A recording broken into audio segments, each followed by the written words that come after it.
Questão 5 da FUVEST 2023. O que é que ela fala pra gente? Na teoria musical, o intervalo entre duas notas é medido pela razão entre suas frequências. Então, é medido entre a divisão entre as duas frequências. O intervalo é a divisão das frequências. Na escala pitagórica, os intervalos de um tom e de um semitom correspondem às razões 9/8 e 256 sobre 243. Então, ele está falando que um tom, o intervalo de um tom é a divisão de 9 por 8, e o intervalo de um semitom é a divisão de 256 por 243. O que ele está falando? A soma de intervalos, ou seja, para você achar um intervalo, você tem que fazer o produto das razões, do tom e do semitom. Beleza. Por exemplo, no intervalo de 2 tons, ou seja, para você achar um intervalo de 2 tons, tem que multiplicar os 2 tons. Então, se você tem 2 tons naquele intervalo de frequência, você vai fazer 9/8 vezes 9/8, porque tem 2 tons naquele intervalo. E isso aqui é igual à razão entre as frequências. Então, tipo assim, ele falou, a razão entre as frequências é de 9/8, 9/8. Por quê? Porque a gente tem 2 tons, e para achar o intervalo entre as frequências, você tem que fazer a multiplicação dos tons. Beleza, é muito confusa essa questão, muito difícil, mas vamos lá que eu vou pegar na sua mão, você vai entender. Ele está falando, instrumento afinado de acordo com a escala pitagórica, se o intervalo entre uma nota de 220 Hz e outra de 990 Hz é composto por n tons e m semitons, a soma m mais n é igual a... Bom, primeiro ponto, vamos achar um intervalo, tá? Como que a gente calcula o intervalo? Ele falou que o intervalo acústico, a gente inclusive aprendeu isso em física, é a divisão entre as frequências. Em física a gente aprende que é maior dividido pela menor, tá? Só que matematicamente, vou te explicar como é que você identificaria isso nessa questão também. Ó, corta 0 com 0, você achou 99 sobre 22. Dá para você simplificar aqui por 11, que vai dar 9. Dá para você simplificar aqui por 11, que vai dar 2. Então, o intervalo é de 9 sobre 2. Ele falou aqui, galera, que para achar, ó, a soma de intervalos corresponde ao produto das razões. Quais as razões? De um tom e um semitom. Então, se a gente tem n semitons, para a gente achar esse intervalo de frequência, é o quê? Por exemplo, se a gente tivesse 3 semitons, seria 9/8 vezes 9/8 vezes 9/8. Beleza? Se a gente tivesse 3 tons, seria 9/8, 9/8, 9/8. Se a gente tivesse 2 semitons, seria 256 sobre 243, 256 sobre 243. Enfim, a gente faz o produto dessas razões, percebe? E o produto de todas as razões vai dar exatamente o intervalo das frequências. Foi o que ele disse aqui, ó. A soma dos intervalos corresponde aos produtos das razões. Então, a gente está fazendo o produto de todas as razões, de um tom e a razão de um semitom. E isso dá um intervalo das frequências. Beleza. Só que eu não sei exatamente a quantidade de tons e a quantidade de semitons que eu tenho. Eu sei que o intervalo acústico é dado pela razão desses intervalos. Beleza? É dado pelo produto das razões desses intervalos, né? Beleza. Show de bola.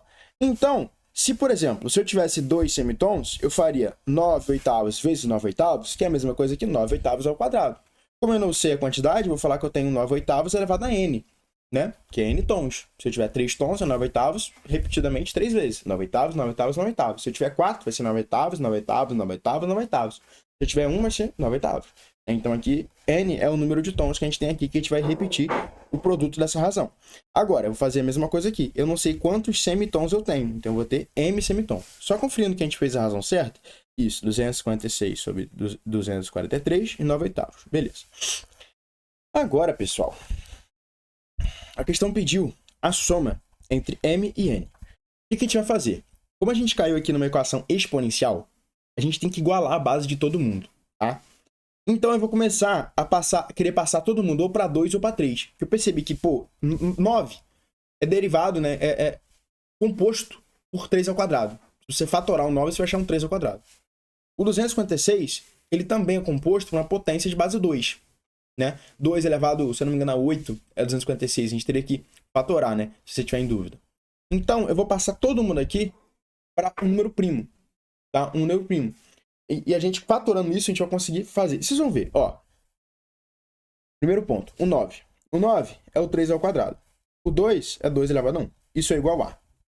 O 9 aqui é 3 ao quadrado, dividido por 8, que é 2 ao cubo. Isso tudo elevado a n. Como a gente tem uma potência de potência, a gente vai multiplicar os expoentes. Então, isso aqui é 3 elevado a 2n e 3 elevado a n, tá? 3 elevado a 2n e 2 elevado a 3n, tá?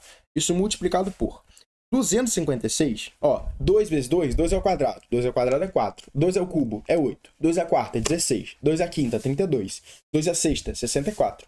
2 à sétima, 128. 2 é a oitava, 256. Exatamente como eu falei com você. 2 elevado a 8, 256. Então aqui eu vou substituir por 2 elevado a 8. Só que ele está elevado a m, né? Então é potência de potência. Então, elevado a 8m, né? 8m. Porque aqui seria 2 elevado a 8 elevado a m, né? Aí é uma potência de potência. Eu já multipliquei aqui os expoentes. 2 elevado a 8m. Dividido por. Agora, 243 é uma potência de base 3. Ó, 3 ao quadrado é 9. 3 ao cubo é 27. 3 à quarta é 81. 3 à quinta, 243. Então, aqui é 3 elevado a 5m. Beleza. Agora, como eu falei com vocês, a gente botou todo mundo em potências onde a base é um fator primo.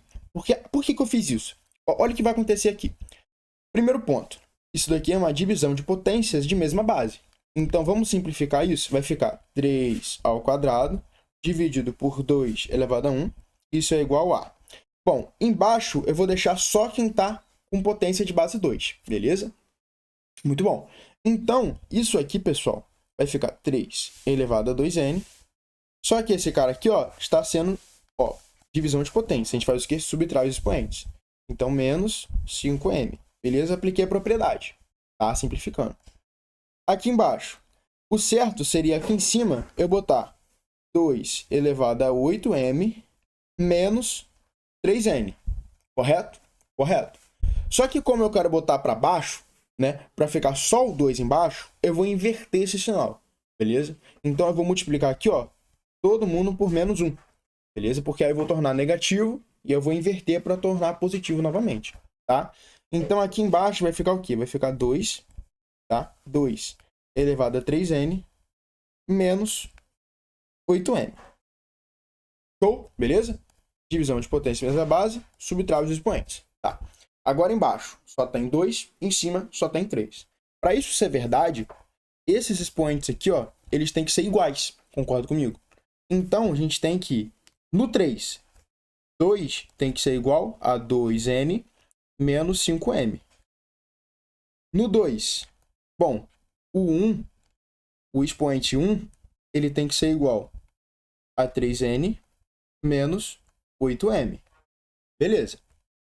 Agora, eu vou fazer um sistema disso, né? Aqui não é 3 elevado a n, não, tá? É 3n. Isso, ficou muito ruim, ficou parecendo 3 elevado a n. Tá. A gente pode fazer por adição ou por substituição, né? Por adição, eu teria que multiplicar aqui por 2. Por 2 não, por 3. E multiplicar aqui por menos 2, né? Então, aqui, ó, multiplicado por 3, como é que ficaria? Ficaria 6 é igual a 6n menos 15m. Beleza. Aqui agora, eu vou fazer de amarelo a segunda, tá? Vai ficar menos 2 vezes 1, menos 2. Menos 2 vezes 3, menos 6n. Menos 2 vezes menos 8, menos com menos dá mais. Então, mais 16m. Beleza. Agora, a gente soma essas duas equações. Corta o 6 com 6, né? Porque 6 mais menos 6 dá 0. 16 mais menos 15 vai dar 1. Então, é 1m. 6 menos 2 dá 4. Então, achamos aqui que m é igual a 4. Achamos a quantidade, então, de semitons. Já é um caminho, né? Achando a quantidade de semitons, eu venho em qualquer dessas duas equações e substituo m. Vamos lá, vamos substituir na primeira? Eu sei que menos 5 vezes 4, que é m, mais 2n, isso é igual a 2. Tá? Eu só modifiquei a ordem, mas é a mesma coisa que essa equação aqui, beleza? Então aqui vai ficar menos 20 mais 2n é igual a 2. Esse menos 20 vai para lá somando, então 2n é igual a 20 mais 2. Então 2n é igual a 22. Então n é igual a 22 dividido por 2. n então é igual a 11. Então achamos aqui n igual a 11. Achamos o número de tons. O que ele perguntou? A soma de m mais n. Então é 11 mais 4, que dá 15. Letra C, o nosso gabarito. José, essa questão é difícil? Demais.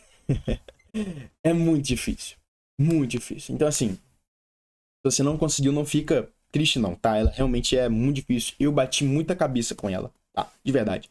Bati muita cabeça com ela. Não é uma questão fácil.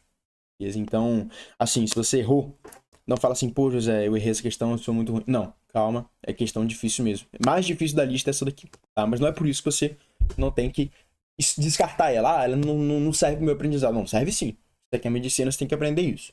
Tá? Mas enfim, conforme a gente vai avançando, esse tipo de questão vai ficando mais fácil. Fiquem tranquilos, mas A partir desse momento, tentem pelo menos entender essa questão, entender o fundamento dela, vocês vão decolar, beleza? Então, vamos para nossa próxima questão.